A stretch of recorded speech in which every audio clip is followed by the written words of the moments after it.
Popeye की story. कहानी की शुरुआत होती है एक औरत से जो बहुत परेशान थी बच्चे को जन्म देते वक्त।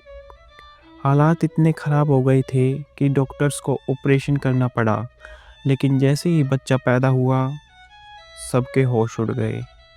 वो बच्चा बाकी बच्चों से अलग था। उसके हाथ आम लोगों से कई गुना बड़े थे। ये देखकर उसके मम्मी पापा भी घबरा गए, लेकिन उन्होंने ठान लिया कि वो अपने बच्चे को आम बच्चों की तरह ही पालेंगे। कुछ सालों बाद बच्चा बड़ा हुआ और जब वो दूसरे बच्चों के साथ खेलने गया तो सबने उसके हाथ देखकर उसका मजाक उड़ाना शुरू कर दिया। लेकिन उसी ग्रुप में एक लड़की थी जिसने उसका साथ दिया और बाकियों को रोका। उसकी दयालुता देखकर अब सब उसका भी मजाक उड़ाने लगे। ये देखकर वो बच्चा बहुत गुस्से में आ गया। उसने एक लड़के को पकड़कर जमीन पर पटक दिया और उसका गला दबाने लगा। उसके हाथ तो पहले ही बहुत ताकतवर थे और उस ताकत से उस बच्चे की आंखें बाहर आ गई। तभी से सबने उस बच्चे को पोपाय बुलाना शुरू कर दिया। जब उसके मम्मी पापा को पता चला कि उसने किसी को मारा है तो उन्होंने उसे घर के बेसमेंट में बंद कर दिया। वहीं उसे एक अजनबी दोस्त मिलती है जो किसी दरवाजे के दूसरी ओर थी। वो दोनों चिट्ठियों से बात करने लगे। धीरे धीरे अच्छे दोस्त बन गए, लेकिन तभी शहर में खबर फैल गई कि पोपाय ने एक बच्चे की जान ली है। लोगों को गुस्सा आया और उन्होंने सोचा कि पोपाय के घर को आग लगा देंगे। आग लगने से पोपाय के मम्मी पापा की जान चली गई। तभी पोपाय ने अपनी बेसमेंट वाली दोस्त से पूछा कि अब मैं क्या करूं। उसने कहा, तुम अपनी जान बचाओ और यहाँ से भाग जाओ, मैं ठीक रहूंगी। पोपाय घर से निकला, लेकिन लोगों ने उसे देख लिया। उसके पीछे भागे। वो भागते भागते एक झील तक पहुंचा और वहीं गिर गया। उसके भारी शरीर की वजह से वो तैर नहीं पाया और डूब गया। सबने सोचा कि पोपाय मर गया है। किसी ने उसकी बॉडी निकालने की भी कोशिश नहीं की और सब वहाँ से चले गए। अब कहानी में 15 साल का टाइम गैप है। अब कहानी में 15 साल का टाइम जंप होता है और यहीं से असली फिल्म शुरू होती है। हमें 3 यूट्यूबर्स दिखते हैं जो पोपाय के पुराने घर के पास शूटिंग करने आए हैं। वो बताते हैं कि पोपाय की मौत के बाद कई लोग दावा कर चुके हैं कि उन्होंने आज भी उसे देखा है और वो हर बार कोहरे में आता है और उसी में गायब हो जाता है। शूट करते हुए एक लड़की जो कैमरा चला रही थी डर जाती है, क्योंकि वीडियो में उसे लगता है कि पीछे कोई उन्हें घूर रहा है।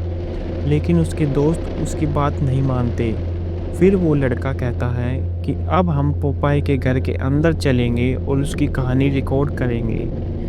कैमरा वाली लड़की डर के मारे मना करती है, तो लड़के उसे बाहर रहने को कहते हैं। अगर कुछ अजीब लगे तो आवाज़ देना। दोनों अंदर चले जाते हैं और रिकॉर्डिंग शुरू करते हैं। बाहर खड़ी लड़की को आसपास के अजीब आवाज़ें सुनाई देती है, किसी के कदमों की और डरावनी फुसफुसाहट की। और तभी पोपाय अचानक पीछे से हमला करता है। लड़की बुरी तरह गिरती है और जैसे ही पोपाय को अपनी आंखों से देखती है, डर से सन्न रह जाती है। पोपाय उसके सिर पर पैर से कुचल देता है और उसकी वहीं मौत हो जाती है। उसके बाद पोपाय घर के अंदर जाता है जहां दोनों यूट्यूबर्स अकेले थे। सबसे पहले वो लड़की पर हमला करता है। उसके मुंह को इतनी जोर से खींचता है कि उसका चेहरा फट जाता है। उसका खून उसके दोस्त के चेहरे पर गिरता है। ये देखकर लड़का डर से भागता है और पोपाय उसके पीछे दौड़ता है। ऊपर की ओर जाते हुए पोपाय उसे पकड़ लेता है। लड़के को एक हथौड़ा मिलता है और वो पोपाय पर वार करता है, लेकिन पोपाय पर इसका कोई असर नहीं होता। फिर पोपाय उसका सिर झुकाकर उसकी आंखें निकाल देता है और मार डालता है। उसके बाद बेसमेंट के दरवाजे से एक चिट्ठी निकलती है जिस पर लिखा था, वेलकम बैक। यानी वो बेसमेंट वाली दोस्त अब भी जिंदा थी। अब सीन कट होता है और हमें मिलती है एक लड़की, तारा। तारा बहुत खुश थी क्योंकि अब पोपाय का पुराना घर उसकी माँ के नाम हो गया था। पहले ये घर उनके हिस्ट्री टीचर के नाम पर था, लेकिन पता नहीं कैसे उसकी मौत हो गई और अब ये घर उसकी फैमिली के पास था। तारा के पापा उसकी माँ को कहते हैं कि हम इस घर को बेच देंगे इससे पहले कि हमारे साथ कुछ बुरा हो जाए। तारा सिर हिलाकर हाँ कर देती है, लेकिन फिर वो मम्मी पापा से बोलती है कि वो ट्रिप पर जा रही है, जबकि असल में वो उसी घर में जा रही थी। उसके पास उस घर की चाबी भी थी। वो अपने सारे दोस्तों को साथ ले जा रही थी। अब दोस्तों ने पूछा कि हम कहाँ जा रहे हैं, तो तारा ने बताया कि हम पोपाय के घर जा रहे हैं। सब चौंक गए क्योंकि सबको लगता था कि वो घर पहले ही जलकर खाक हो गया है। लेकिन तारा बताती है कि कुछ वक्त पहले किसी ने उसे फिर से बनवाया था और अब वहाँ रहना मुमकिन है। सफ़र पर निकलते हैं। जंगल के रास्ते में एक बूढ़ा आदमी उनकी कार के सामने आ जाता है और पूछता है, कहाँ जा रहे हो? तारा जवाब देती है, पोपाय के घर। बूढ़ा डर जाता है और चेतावनी देता है, वहाँ मत जाना, वो आज भी जिंदा है। कोहरे में आता है और खून करके गायब हो जाता है, लेकिन कोई उसकी बातों को गंभीरता से नहीं लेता और सब आगे बढ़ जाते हैं। अब ये लोग घर पहुंच जाते हैं। जैसे ही घर पहुंचते हैं, किसी लड़की की चीख सुनाई देती है। सब डर गए। पास जाकर देखा तो पता चला कि उनके ग्रुप की एक लड़की गर्म पानी का टब देखकर खुशी से चिल्ला रही थी। सब थोड़ा रिलैक्स हो गए, लेकिन तभी देखा कि फ़ोन में नेटवर्क नहीं आ रहा। तारा ने कहा, घबराओ मत, यहाँ सिग्नल आते जाते रहते हैं। लेकिन उन्हें नहीं पता था कि खतरा अब झील के किनारे तक पहुँच चुका था, यानी कि पोपाय। कुछ देर बाद तारा को पता चलता है कि अगले एक हफ्ते तक यहाँ धुंध छाई रहेगी और ऐसे मौसम में इधर ट्रैवल करना बहुत रिस्की हो सकता है। अब तारा का बॉयफ्रेंड उसे समझाता है कि कोई टेंशन नहीं, हम यहाँ एक हफ्ता मस्त टाइम पास करेंगे।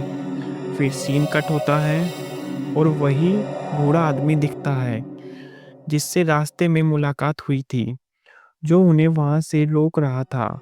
वो किनारे पर बैठा मछली पकड़ रहा होता है, लेकिन तभी पीछे से एक आहट सुनाई देती है और पलटता है और देखता है सामने पोपाय खड़ा है। पोपाय उसका गला दबाकर उसे मार देता है। तभी सीन कट होता है और अब दिखाई देता है तारा की मम्मी का घर, जहाँ तारा की एक दोस्त मिलने आई थी। उसका बेटा भी तारा के साथ ट्रिप पर गया होता है। वो बहुत डरी हुई खबर लाती है कि पोपाय वापस आ चुका है। उसकी फ़ोटो अखबारों में छपी है। अब उन्हें यह पता चलता है कि बच्चे ट्रिप पर नहीं बल्कि पोपाय के घर गए हैं, यानी उनकी जान खतरे में है। अब दोनों मिलकर कोई कदम उठाने की सोचते हैं। यहाँ एक और सीन में बिना नाम की लड़की अपने दोस्त के साथ वाइन पी रही होती है। दोनों गप्पे मार रहे होते हैं। तभी एक अजीब सी औरत उनके दरवाजे की खिड़की पर आती है। दोनों डर जाते हैं। जब दरवाज़ा खोलते हैं तो वो औरत सीधे अंदर घुस जाती है और बोलती है, पोपाय लौट आया है और अब वो सबसे बदला लेगा। लड़कियां समझ नहीं पाती कि किस बात का बदला, तो कुछ पूछ ही पाती है कि वो औरत भाग जाती है।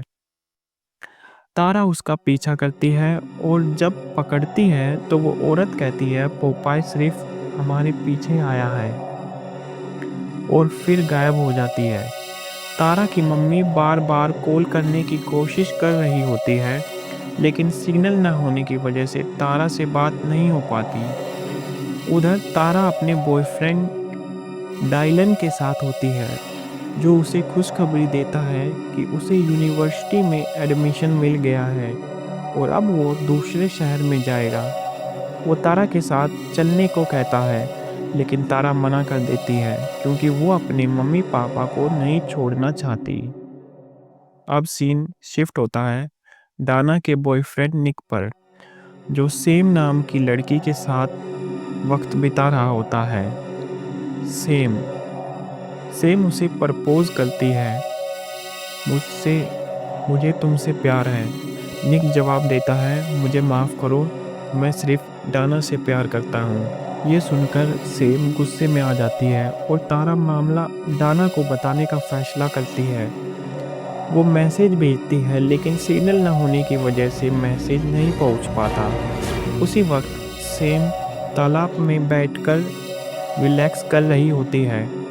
तभी पीछे से पोपाई आता है और उसे डुबाकर उसका गला घोंटकर मार देता है।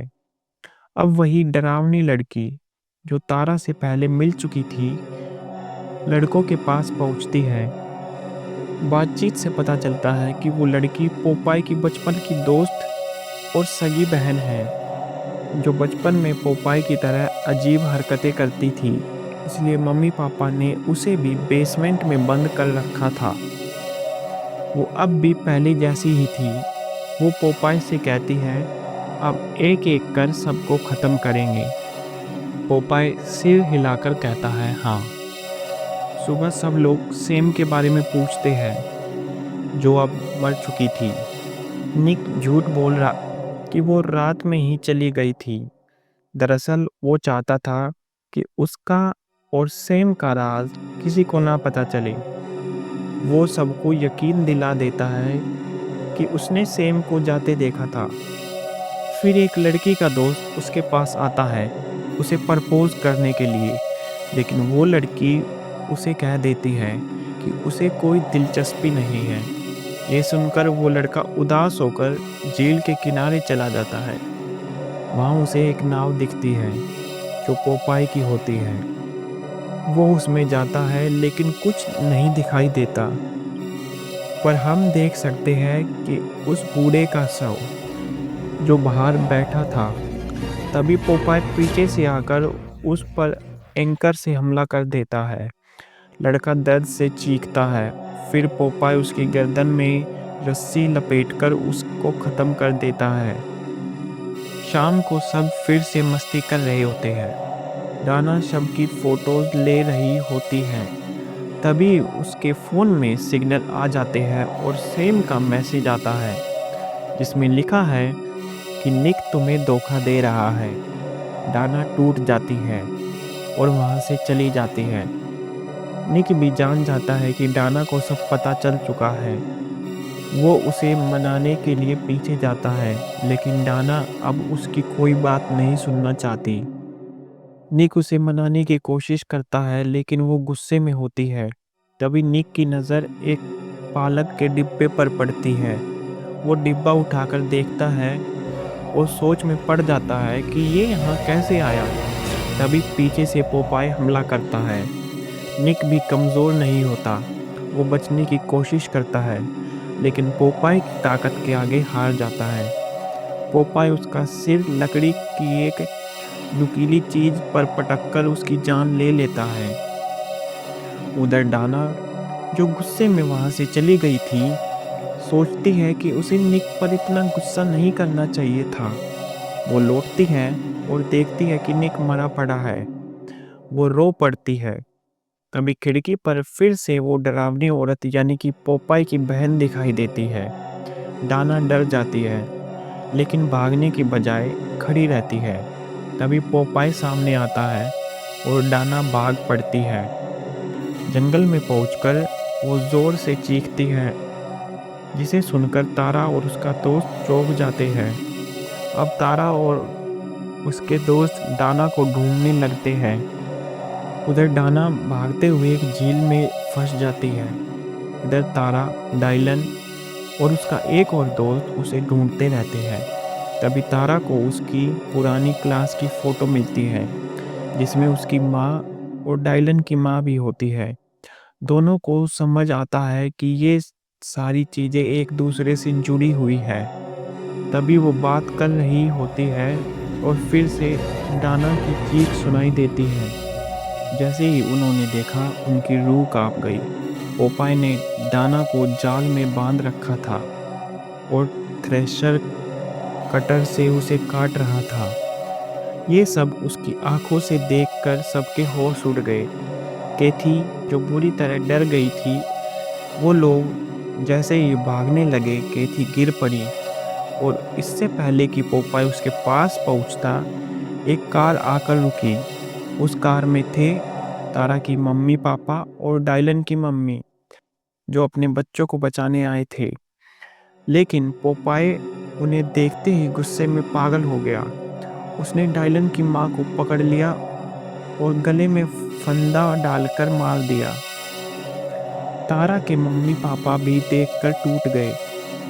भागते भागते उन्होंने डायलन को बताया कि उसकी माँ अब दुनिया में नहीं रही और अब उसको जल्दी से यहाँ से निकलना होगा, नहीं तो पोपाय उसको भी मार डालेगा। केथी, जो पहले पीछे रह गई थी, जल्दी से गाड़ी में बैठी और निकलने की कोशिश करने लगी। लेकिन तभी पोपाय आया और भारी भरकम ताकत से उसकी गाड़ी को उठाकर पटक दिया। इंजन के पेट्रोल लीक होने लगा और पोपाय ने आग लगाकर केथी को कार समेत जिंदा जला दिया। अब दिखाया जाता है कि तारा और उसकी माँ डायलन के कमरे में छिपे हैं। तारा पूछती है, आखिर क्या चल रहा है? यहाँ उसकी माँ पूरी कहानी बताती है। बात करीब 15 साल पुरानी है। उस टाइम ये पोपाय वाला लड़का भी टाउन में रहता था, लेकिन उसका चेहरा बाकी बच्चों से थोड़ा अलग था, इसलिए सब बच्चे को चिढ़ाते थे। बस एक ही लड़की थी जो उसका साथ देती थी, तारा। हाँ, वही छोटी बच्ची जिसने मूवी की शुरुआत में दिखाया गया था, जो पोपाय का साथ देने के लिए बाकी बच्चों से मार खा रही थी। एक दिन जब बाकी बच्चे तारा को परेशान कर रहे थे, पोपाय ने ये बर्दाश्त नहीं हुआ और उसने एक बच्चे को मार डाला। टाउन के लोगों को ये पता चला, उन्होंने पोपाय के घर पर हमला कर दिया।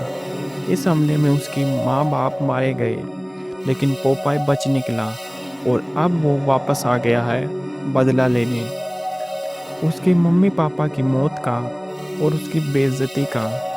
वो उन सारे बच्चों को मार डालेगा जिनकी वजह से उसकी ज़िंदगी बर्बाद हो गई। तारा की माँ बताती है कि पोपाय के मम्मी पापा की मौत के बाद ये घर सोसाइटी के नाम पर आ गया था और अल्फ़ाबेटिकल ऑर्डर में किसी न किसी मेंबर को मिल जाता था।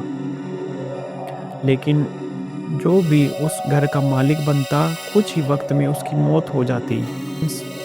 अब वो घर तारा के पेरेंट्स के नाम पर था, इसलिए वो हमेशा तारा को उस घर से दूर रखना चाहते थे ताकि उनकी जान बची रहे। बातें हो ही रही थी कि पोपाय की बहन बाहर से आई और उसे सीधा तारा के पापा पर हमला कर दिया। चाकू के मार से उसकी हत्या कर दी। फिर दरवाज़ा तोड़कर अंदर आ गई। तारा के सामने खड़ी होकर बोली, पोपाय सिर्फ तुमसे प्यार करता है और तुम्हें छोड़कर सबको मारेगा। तारा की माँ पर हमला कर देती है, जिससे वो घायल हो गई। ये देखकर तारा को भी गुस्सा आया। उसने पास ही रखे केरोसिन तेल को उस लड़की पर डाल दिया। लड़की चिल्लाई और इसी मौके का फ़ायदा उठाकर सब भागे। लेकिन वो लड़की गुस्से में उनके पीछे दौड़ी और तारा को पकड़ लिया। वो उस पर चढ़ गई थी और चाकू से मारने वाली थी। तभी पीछे से डायलन ने आग लगा दी। तेल पहले से ही डला हुआ था। जैसे ही आग लगी, वो लड़की जलकर मर गई। जब पोपाय वहां पहुंचा, उसने अपनी बहन को मरा हुआ पाया। उसे देखकर उसे देखकर वो गुस्से से पागल हो गया और सब उसके पीछे, और तब उसके सामने थी तारा की माँ। पोपाय को लगा कि उसकी बहन की मौत उसकी वजह से हुई है, इसलिए उसने तारा की माँ को पकड़कर गला घोंटकर मार डाला। ये देखकर तारा टूट गई। अब पोपाय ने डायलन पर हमला कर दिया, लेकिन इससे पहले वो डायलन को मारता, तारा ने चालाकी दिखाई। वो ट्रक पर चढ़ी और ट्रक से कुचल दिया। पोपाय की वहीं मौत हो गई और तारा और डायलन बच गए। इतने सारे लोगों में से बस यही दो बचे। अब तक सुबह हो चुकी थी। दोनों प्लान कर रहे थे कि शहर छोड़कर चले जाए।